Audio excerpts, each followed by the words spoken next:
Hey guys, Joaquin here. And today we're going to talk about the top 5 biggest expenses of your life and what you can do to reduce them.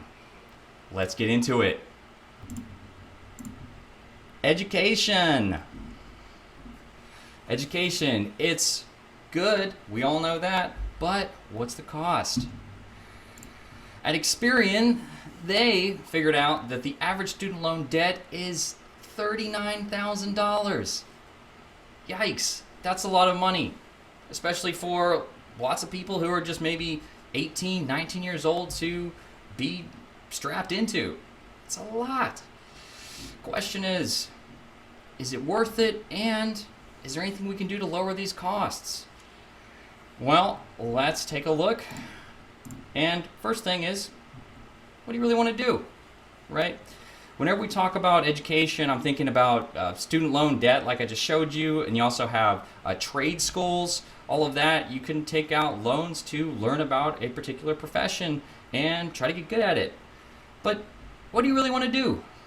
These are really important questions to ask yourself, not just for this so-called career, but what interests you? What do you think you're going to like doing for a long period of time? Think about it. And lots of us haven't thought about that whenever we're 18, 19, 20, and maybe we're just kind of thrown into things. So, if you haven't thought about it, should you take out such a high debt load, right? Because then you're going to have to pay it off. And if you don't like what you're doing, that really sucks.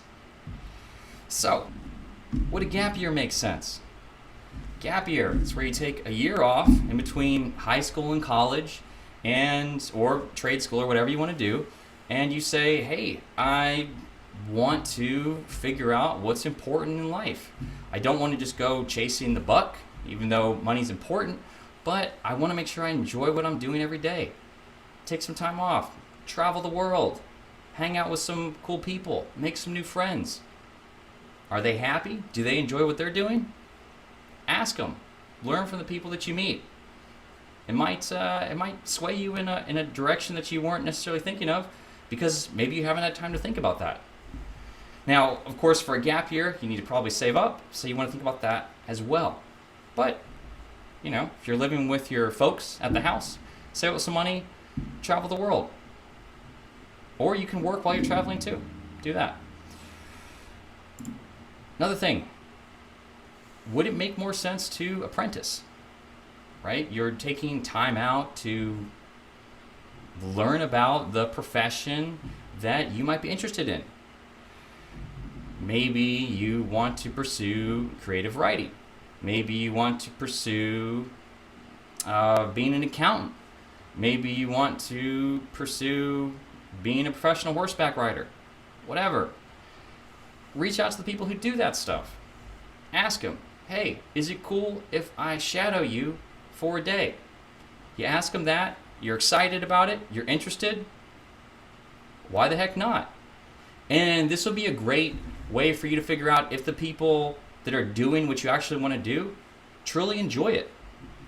If you hang out with these guys or girls for a day, you might be able to figure out, do they do it because they enjoy doing it, or do they do it because of the money? Something good to know.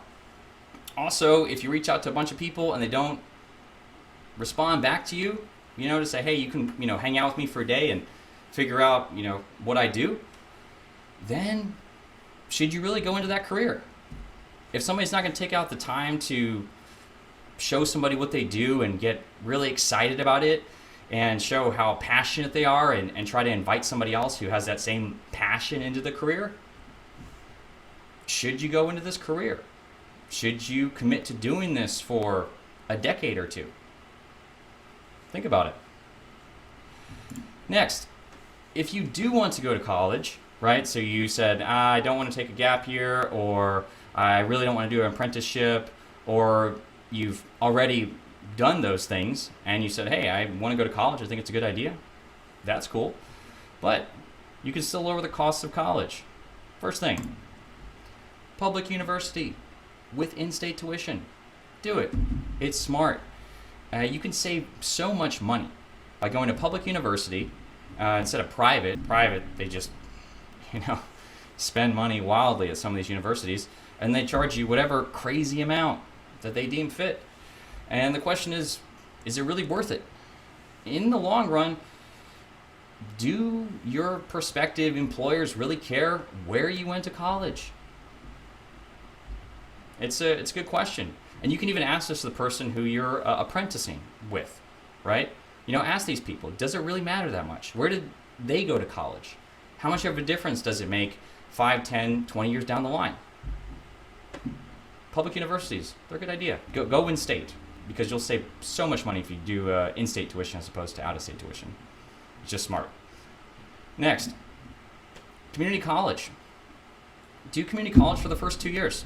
You save a bundle of money, and nobody even really knows that you went to that community college. It's just the college that you graduated from that counts. Go to community college for 2 years. After that, transfer to your college of your choice, or of your dreams and all that, and then graduate from that college. You'll save so much money. Just make sure that the credits transfer. That's the one thing. Make sure the credits transfer. Other thing, scholarships and grants. Whenever I went to college and I got 2 degrees, I had a grant for most of my college. And then whenever that grant ran out, because I was pursuing 2 degrees instead of 1, I went to the head of my department and I asked her, I said, hey, do you guys have any scholarships that might be available? Because my grant ran out. And she suggested a scholarship that they offer.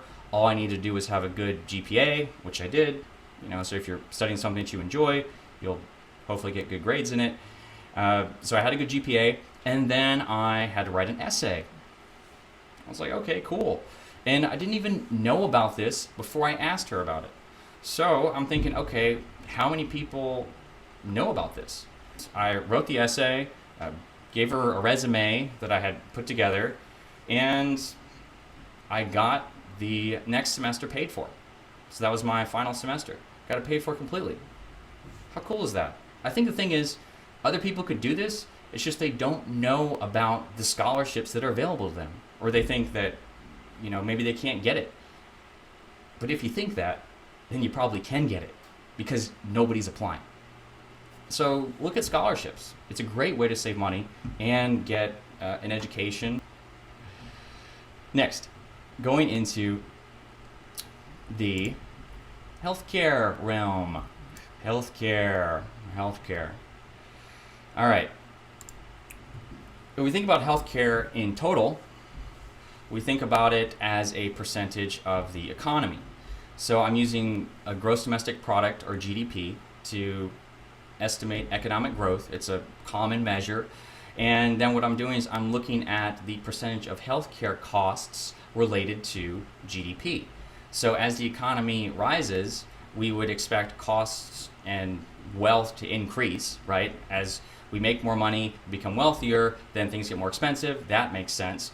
But healthcare costs are not rising in the exact same way that the economy is. So the economy is increasing in value, good thing, but healthcare costs are increasing more than the economy. That's not good. I mean, it's going to be like about 20% of the economy in 2028 was the estimate here. And this estimate was done 2 years ago, so probably even worse now. This is something a lot of people don't think about, especially younger folks, and it's why you really have to think about it so much, because otherwise you might have a lot of problems when you get older, and if you don't think about it now, it kind of makes sense. Plan out your life. Make health be something that's really important to you, because we only got one body. Take care of it. Now, how to take care of it? Exercise, man, crazy important. Exercise. I was looking at some studies, and they were saying that it's important for you to exercise at least 150 minutes a week. All you have to do is get outside, move your body, be active. Make it something that's not such a chore, because You only got one body. So take care of it and you won't be, you won't have any problems. Or you might, you're going to have problems because we all die eventually, but it's going to make life so much better. And whenever we're sitting down all the time, it's not good. Our bodies are not designed for that, so you got to take care of it. And this can be, exercise can be cardio, it's good for your heart, or you can do strength training. I'd recommend a combination of both. I do strength training 40 minutes every single day. You don't need to do all that, but 4 or 5 days a week, exercise and get outside. It's healthy for not just your body, but also your mind too. Another thing, watch what you eat. Watch what you eat. Because if you're exercising, which is fantastic, but then you're going out to McDonald's, 4 or 5 times a week, that's not good. That's not good. The food that you eat is fuel for your body, and you want to make sure to take care of your body. So treat your body as if it's something that you care about. Cook, do all this, and you'll have a much happier, healthier life. You'll just feel better. All right, next, plan out healthcare expenses. Because remember, this is all about reducing the cost of healthcare. So if you take care of yourself and care of your body, you're going to save money, but then you have some healthcare expenses that may pop up. For instance, let's say that you are planning on having a child next year. That's cool. So pick the health insurance plan that best suits that goal, where you're going to have most of your expenses paid for, the vast majority of them, for having a child. In this case, you might want to have a plan where you don't pay a lot of money out of pocket whenever these expenses hit, but then you might need to pay more up front for your monthly monthly premium. And you think about that, you'll save so much money in the long run because you won't have those expenses coming out of pocket because you knew about this healthcare expense you're going to have in advance. Another thing, not everything is an emergency. Ask for quotes.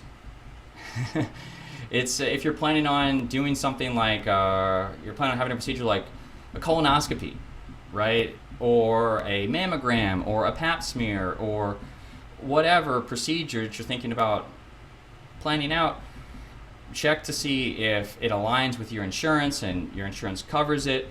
But then you can also call around, right? Look at many different places and say, hey, I know you guys are, let's say you're in network, but then what's the cost going to be to me?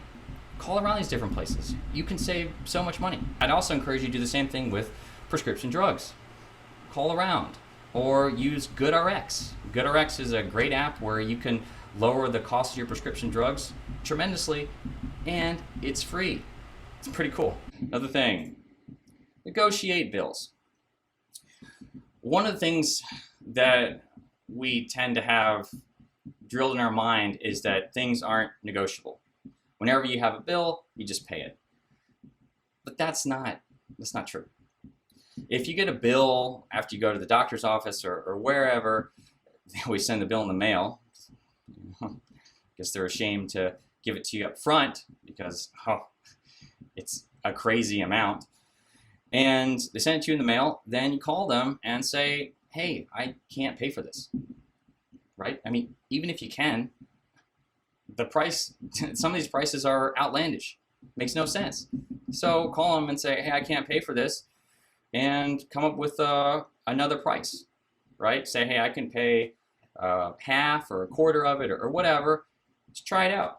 I mean, the worst thing they can say is no, but usually they'll negotiate, because if you say you can't pay for it, they don't know your whole financial history. So say I can't pay for it, and then they'll generally come down. They want some money, right? All right. Healthcare cost reduction completed. Now moving on to housing. Housing. Where we live. It's a thing. First, I want to talk about housing costs. Now, whenever we think about buying a home, we generally think of just the cost of the home itself, but there are other things to consider. For instance, you have the house down payment, which I just mentioned, and then the total cost of the home, which you're going to be paying off over time. And then you have the closing costs. So closing costs can generally be between 2 and 5% of the home. And this is something you don't want to have shock you whenever you're searching for a home. So have that factored into your calculation as well, because a lot of people don't. I mean, that's not something you think about. But 2 to 5% of a home, that can be a lot of money. So that's a cost right there. Next, we have the recurring costs. So after you buy the home, you have many things that you're going to have to pay for every year. Let's see what they are. First thing is going to be the home maintenance, the cost of the home, right? Something breaks. You no longer can call somebody, like if you're renting, and then have them come and fix it. What about if the AC, HVAC unit breaks? You might spend $4,000. That's an expense that you'll have to pay for. You want to plan for it in advance. Other thing is homeowners insurance. That's a cost. How much is it going to cost? Property mortgage insurance. Property mortgage insurance, that's going to happen if you put down less than 20% on your down payment for the house. So you're basically paying for insurance such that your home, such that you're guaranteeing that the home is going to be paid for, right? You took out this big loan, and then the bank's thinking like, oh geez, what about if you can't pay for it? So then you have to pay for insurance to say, if I can't pay for it and I default on the loan, then the insurance will take care of it and then pay off the loan for the bank. And that's something that you have to pay for because it's a big purchase and you didn't put down enough money according to the bank. After that, you got property taxes. Property taxes, that's a big deal. You want to see like, what's the property tax going to be? This is something you're going to have to pay for every year. Factor that into the cost of home ownership. And then we're actually getting into now the mortgage, right? Before that, we weren't even thinking about the mortgage. And that's the amount you're going to have to pay every month, your payment for owning the home. Then you've got utility bills. How much does it cost for water, for electricity in your area? Are these prices subject to change?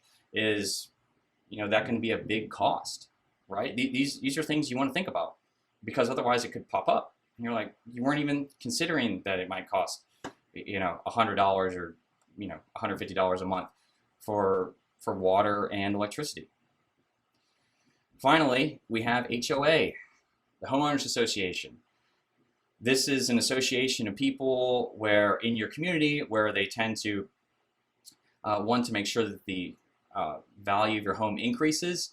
So they're going to set up rules to make sure that property values increase and that the community isn't completely probably disorganized and functioning in a chaotic way, right? So if you want to paint your house pink with white polka dots, Homeowners Association is going to say probably no, right? That's a rule you're going to have to live by if you agree to buy a house where an HOA is present.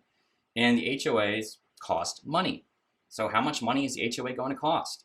And how much might they increase the cost of this management in the future, right? So you want to have that planned into your homeowner purchase, or you want to have that planned into the purchase of your home ownership. Now, how can we reduce home ownership costs? Well, first of all, maybe don't buy. That's a thought. Maybe rent. Live with a roommate. You can save so much money living with a roommate, and you can meet cool people, right? It's whenever you buy a house, are you buying the house because you want to start a family? You buying the house because you want more individual freedom? But living with roommates can be fantastic. You meet different people from different cultures, different backgrounds, and save money. Sounds like a win-win. And also, you're not stuck in one place. All right. Now, if you're going to buy here are some other things to consider that can help you lower the costs of buying. First, you want to think about having an emergency fund of at least 6 months worth of living expenses. This is important, right? Because then you, like, if I said if the HVAC comes out, right, breaks, then you can pay for it. It's not as if you're having to scramble to pay for fixing the AC unit and having to buy it on your credit card. You've already saved up the money to pay for these living expenses, so that can be part of your emergency fund. Next thing is, you don't want to buy the maximum the bank will allow. If the bank says they'll lend you up to $300,000, maybe buy a house for $150,000. Just because the bank says they'll lend you this amount of money doesn't mean it's a good idea. Make the purchase that you're comfortable with over the long term. Buy the house that you can afford and that doesn't feel like a burden. Important stuff. Then you want to buy if you like your area and you plan to stay there for at least 7 years. Now, the 7-year number was kind of a fictional, well, not really a fictional, but the 7-year number is a number that is a little bit arbitrary, and there's actually something that I'd recommend you look at. So it's going to be this website. This is NerdWallet, and on NerdWallet they have, and I'll have the link to this in the description below, but they have a calculator where you can look at many different aspects of home ownership, and you say where you want to live, what the house price is, down payment, all of this stuff, interest rate. And what it does is it compares the value of home ownership versus the cost of renting. So you can say, all right, I want to buy a house, but I plan on leaving in 3 years. Then this calculator, just on these default assumptions that I have set up, would say, well, if you stay in your home for 3 years, renting is cheaper than buying. And you have many other different little options you can adjust here, like property taxes, homeowners insurance, and so forth, even closing costs, which is really cool. And it'll let you know what the break-even point is for buying a house versus renting, because it looks at the total cost of home ownership as opposed to just the cost of buying the home now and then selling it later without even taking into account the cost of things like maintenance. Now, getting back to the presentation, you want to buy if your income is stable. So you know the total cost, you feel comfortable living in this place for a certain period of time, then you want to buy if you have stable income. Because what if you like your job, but you've only been there for a short period of time, and then some new guy comes in, is your boss, and you're planning on staying at this job forever, even though I know most people aren't, but some people are, and you hate it. You hate it. You say, man, I really want to quit. I hate working for this company. This new boss is terrible, and you want to leave, but you can't because you purchased a home that is expensive. And you're stuck, right? You're miserable. That's not good for you, not good for anybody around you. And you only want to buy if you feel comfortable with where you want to be, your work that you're doing, or if you think about it like, oh, well, I want to buy, but I feel comfortable moving to another company if I get laid off or I hate my job, that's cool too. Just you want to know this in advance so that it doesn't throw you for a loop. Right? You planned it out. You say, hey, if my job sucks, I can go to this other job, and that's totally fine. Then you're good to go. And finally, with remote work, does it really make sense to purchase a home in a more expensive area? We're now working remotely more than ever, and do you really need to buy someplace? Do you really need to buy a house in an area that is so expensive that you're going to have to struggle to pay rent or pay for your mortgage if you take take some time off, you have some have a disability or whatever, something happens, do you really need to live in this more expensive area? Think about it. I'd say buy a house in a cheaper place. Moving on from housing costs, or reducing housing costs. Going to number 4, dating and lifestyle. Because this kind of ties together, but I thought it was a good segue. Now, understanding your lifestyle. First, because I brought up dating, I'll go into that. Whenever you think about having a partner, are you and your partner on the same page financially? Do you have debt and they don't? Or vice versa? Is this something that you guys talk about? Does your partner want to go out to really expensive places to eat? But is this something that is bothering you? And could you go out to cheaper places whenever you're having your date? Or do you want to cook, right? These are things that are important that you have to factor in whenever you're dating somebody and you want to be with them for an extended period of time. Otherwise, that can lead to misaligned life goals. You're thinking one way and your partner is thinking a different way. It's not good. So you don't want to overspend there and not be honest with your partner. So think about it. Talk to them. Now, on that note, eating out. This isn't just with your partner, but it's a lifestyle, right? How often do you eat out? What's the cost of eating out? You want to think about this, and if eating out is important to you, set up a budget, right? These are, and you can set up a budget in places like Mint, and that will help out a lot. Mint is a free app, and it's you can just set up like a monthly budget there, no problem, and it'll let you know, hey, does it make sense for me to eat out this month based on my income and based on your short and long-term goals? Because eating out, that can get to be really expensive.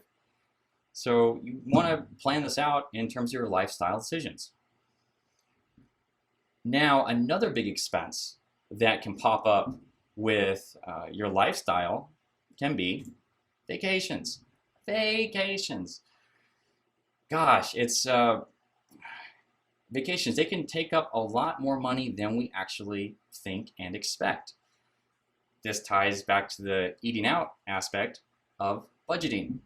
You want to budget, because if you go on vacation but then you have this limitless budget, you could overspend, and you could be paying for that vacation for months or even years later if you spend much more than you had originally planned. So it's important to plan it out. Now I'm not saying don't go on vacation. I think it can be really important to take some time off to recharge, but there are vacation spots that you can look at and also be cost effective.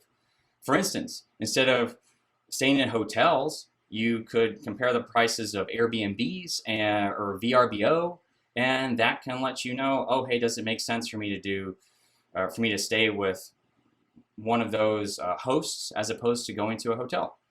But do comparisons. Don't necessarily think that one is cheaper over the other. Do comparisons, call around, and you can save a ton of money there. Also, whenever you plan your vacation destination, it's important to have cost in mind. You may want to go and visit Tokyo, but it's really expensive there. So is that something that you want to do whenever you're maybe not making as much money as you'd like to make? Maybe put that vacation off. Maybe instead you can go to cheaper destinations. You can look online and look at different places that have really low cost of living or just really low cost relative to the country that you live in, and that'll help you save money while also having a great time on vacation. It's just fun. And so for me, I remember I went on vacation to the Philippines. Philippines is absolutely gorgeous, had a lot of fun, and it wasn't expensive. It was expensive flying there from the United States, but after I got there, oh, it was so well priced. People were fantastic, and I had the best time. It can be awesome. It can really be awesome. The last thing in terms of the lifestyle you want to think about is your car. Okay, so whenever you buy a car, what do you need it for?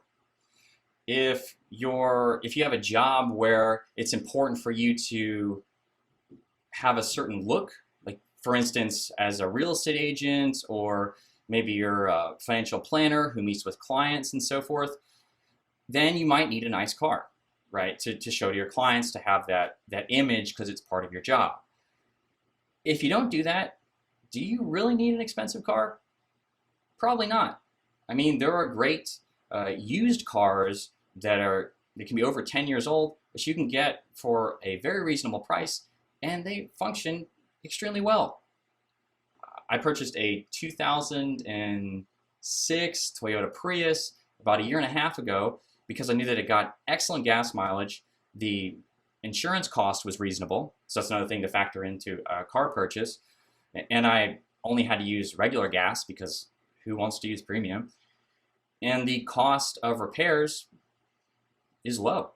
So I bought that car for like $4,200, and it had 150,000 miles on it. It's a great car. You know, just make sure that whenever you purchase a car, you do your due diligence, get the Carfax report, have an inspector. Just you can hire some of these inspectors online to inspect the car, give it the good sign of approval, and then you got a great car for a great price. All right, so now we're moving on from the lifestyle expenses and going to the fifth and final biggest expense of your life. I thought about including this in lifestyle, but I thought it was big enough for me to separate it out from lifestyle, and that's going to be toys, right? Toys, they're so expensive. You have that toy dinosaur there, multicolored. I mean, geez, you can spend so much money playing with action figures, it can just get wild. Nah, I'm kidding. It's kids. Kids. They can be expensive. Now, how expensive? Well, according to the USDA, or the United States Department of Agriculture, which I didn't know, gave you this number. I didn't know they had research on child costs from the USDA. They said it's about $234,000. $234,000. That's $13,000 a year to raise a child up until the age of 18. So this doesn't even include the cost of college if you're planning on paying for your child's college. That's so much money. That's so much money.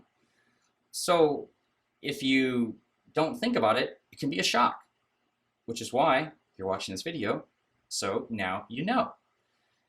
Obviously, kids are expensive, but there are ways that you can also lower the costs of having a child. So first, let's look at this.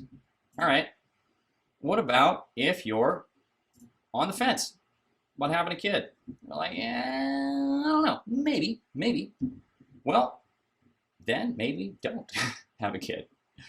Or just wait a little bit. Wait until you're financially and emotionally ready to take on that massive responsibility, right? This is huge. It's not, I mean, it's like kids and tattoos. You can't take them back. So think about it long and hard and say, if I want to have a child, I want to plan it out. That way you're not shocked. Another thing is healthcare costs of the child. I mean, what if something happens? You have to take care of the kid, right? You have to make sure that they're okay. Let's say they get in an accident or whatever, or they have an illness. You got to take care of the kid. And if you think about these things in advance, it's not going to be a big deal. The last one is housing, right? Are you ready to buy a bigger place? Whenever we talked about housing costs before, you're probably going to need to have a bigger house with an extra room so that the kid can have their own bedroom, right? And if you have multiple kids, you're going to think about that even more. I mean, of course, you can have the kids who are in the same bedroom, like, they have separate beds and they're in the same room. That's fine, but you're still going to have another room. You want to plan it out. Now, if you're gung-ho, right? So if you really, really, really want to have a kid, which is cool, then you're going to want to plan it out. First thing is you want to think about the healthcare, right? Plan out the healthcare. You maybe you get a different job that has better healthcare so that you can take care of the kid if something happens or if there's an illness or something like that. Plan it out, right? This is something really important. You're raising another human being, which is awesome and scary. This kind of ties into the other thing, or whenever I was talking about healthcare earlier, whenever you have a child, you want to make sure you get the healthcare that takes care of the birthing process and is the lowest cost to you. And then afterwards, you're going to have to take care of the child's health. So plan it out in advance. No surprises. Then you want to make sure you're looking at good public schools, right? So you find a good public school, then you don't have to pay for private school, and the kid can get a fantastic education. But whenever you're doing this, that is probably also going to increase the cost of housing, right? Whenever you buy a house near a good public school, the value of the house is probably going to increase because it's near a good public school. The third one that I have here is get a van. Now, you don't really need to do this, but if you are used to driving in a two-seater convertible, that probably has to go, right? Unless you want to buy a second car.